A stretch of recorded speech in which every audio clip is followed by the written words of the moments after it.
meditation, reflection, crystal quartz at the minute, I feel. Maybe for clarity because it's see-through, maybe it's just something about things getting clearer. And knowing the choices and decisions that present themselves to us and how best to navigate those. Is navigate a word that's being overused at the minute? Potentially. 44 on the clock.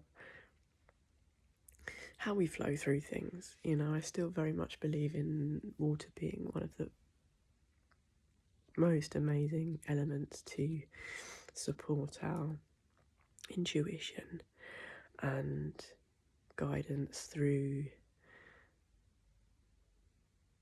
uncertainty. And, you know, how do we know if we are in the right place, the aligned place in any one moment in time? You know, sometimes what we desire, fun and excitement and difference, you know, it doesn't always happen continually. Sometimes boredom is a safe place, is a powerful place, is a place where we're not filling our time with people, with external things that take us out of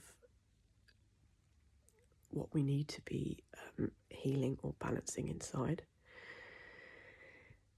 You know, how do we know if we are in an aligned environment, an aligned place, space, relationship, moment in time? You know, how is our heart? Can we sleep easy? Do we rest easy? Do we feel calm? Do we breathe shallow, you know, or do we breathe from a place of serenity and calm?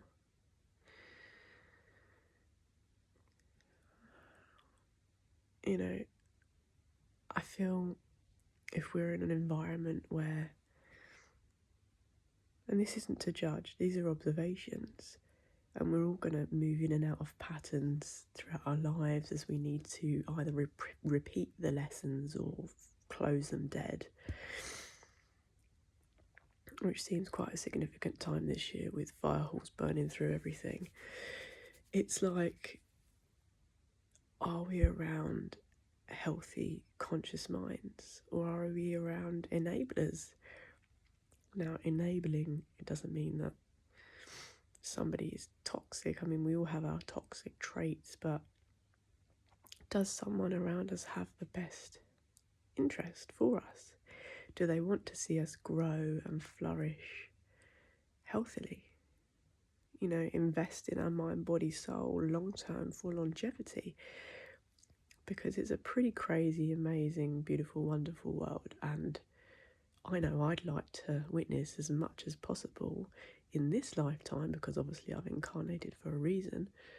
I'd like to see as much as possible around the world, and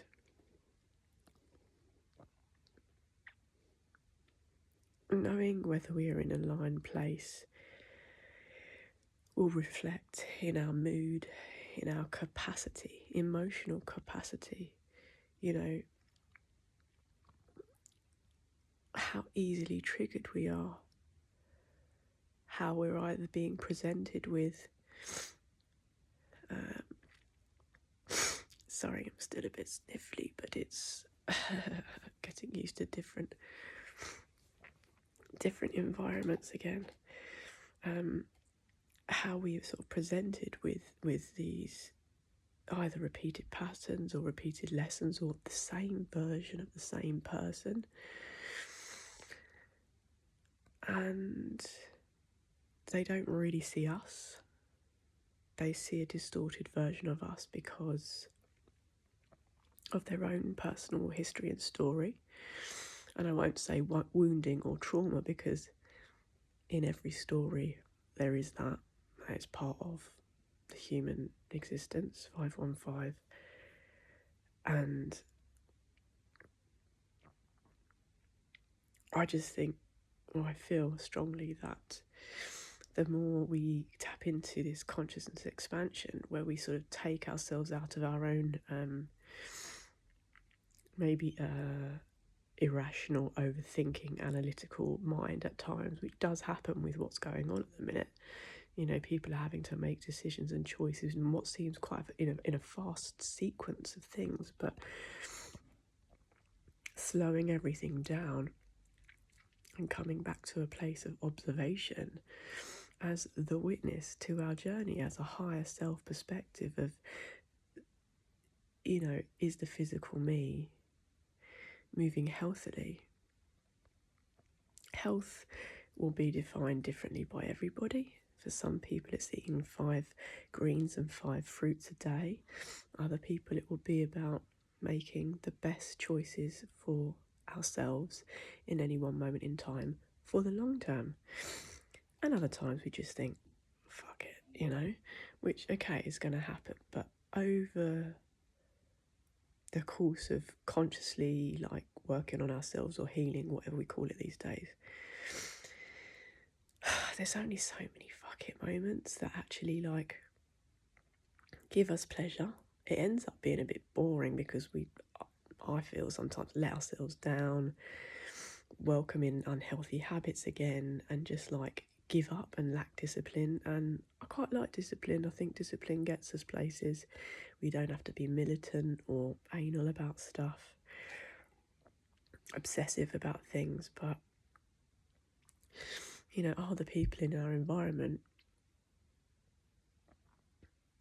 using things as crutches to support themselves, which is not a negative thing or not, but how does it impact? If we have strong boundaries and it doesn't impact us on a physiological, like psychological, physical level, because we're doing our spiritual work, we know what is our energy, we know what is somebody else's energy, and we can say no when we are offered something, or we can say 737. We can distance ourselves for a few weeks if you know something's going on in a clique or a group or a space or an area that just isn't healthy. And some people may not be able to observe that, and that's fine. But I think when we make better and healthier choices for ourselves, circles reduce, socialising might decrease. Doesn't mean we don't have to have a social life, but friendships can also look different, and can give us different things according to the mirrors we choose to invest in. You know, these relationships around us are all mirrors. Whether people believe that or not doesn't really matter, but I believe very much everyone in my life right now is this a reflection of areas that I'm working on, the magic reflected back at me, the love, the overcoming suffering, because, you know, suffering is a choice. And in our relationships around us, when we move through difficult times, how does our suffering how do other people's suffering get projected onto us, and how does that impact us? You know, are we doing silly things every day to mask pain inside, or do we just start to realise that we can't keep leaning on 919, on others, or Lean on Me, Bill Withers' song? I mean, it's lovely to have friends and a shoulder and leaning in terms of a problem shared is a problem solved, but also I still believe that we have to work through the crux of, like, the intricacies of those things before you externalise it, because otherwise you just get other people's opinions from their stories, which are not our stories. So it's, how can that be the solution for the work we have to do? And I think there's a lot of enabling, a lot of like a lack of accountability, and just saying, like, if someone falls down or has a stumble and does silly things, it's not a negative thing. It's just, if we have that awareness and observation, which is a card which just keep coming up sort of this week in terms of my card decks, is when we have the self-awareness and the observation to think, why am I actually doing this? What is the point? Is it harming, hindering, helping me? Is it holding me back? Because everything is excuse me, an energetic exchange. 1044, 144 on the clock. Everything is an energetic exchange, even if it's with like an object or a herb, or there's energy there. And we've signed up, I believe we've been contracted to connect with certain plants, certain beings, certain people, certain objects, certain things, certain dependencies in life that we need to break. We can hold contracts for the rest of 11 on the clock. We can hold contracts for the rest of our days. But if they are genuinely not uplifting for our soul, if they genuinely do not transport us to a higher frequency, 1133, if they genuinely do not elevate our mind, and I was going to say pull us back into the darkness, and the darkness is not negative, light and dark, it's the same thing, two mirrors of the same coin or whatever, but it's just, how are our choices being impacted? How is our everyday being impacted by, people around us, and enabling behaviour, and our lack of personal accountability?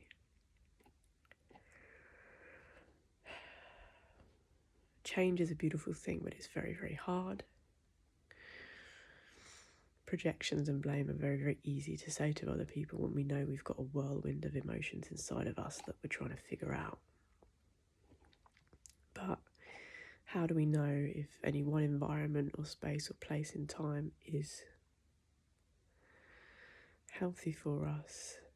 And I think it's, whether we find ourselves eating, sleeping, living, breathing well and in harmony with our soul's essence. Boredom's not a bad thing. Of course, we all need fun and music and connection, but times when the phone's not there, and times when we look out a window or we cuddle up to a little animal,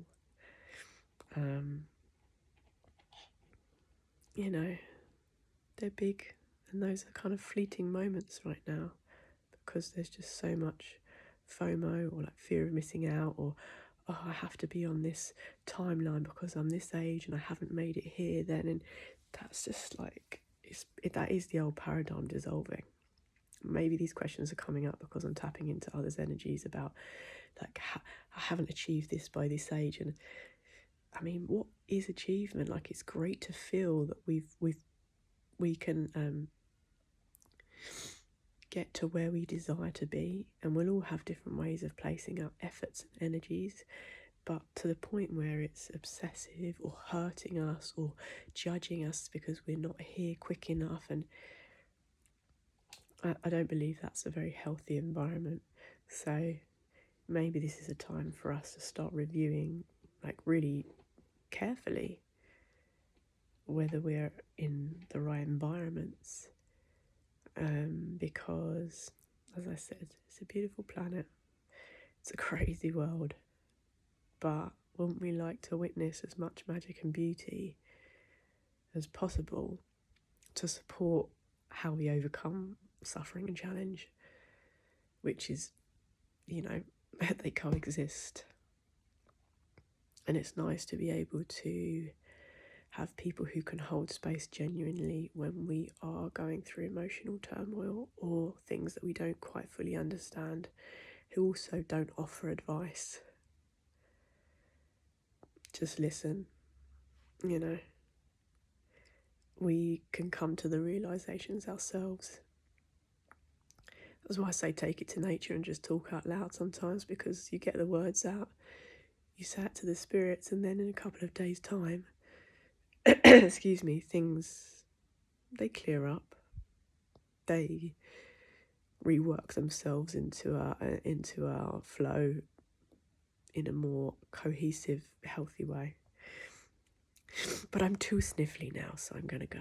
But yeah, I trust that we are addressing the health of our mind, body and soul.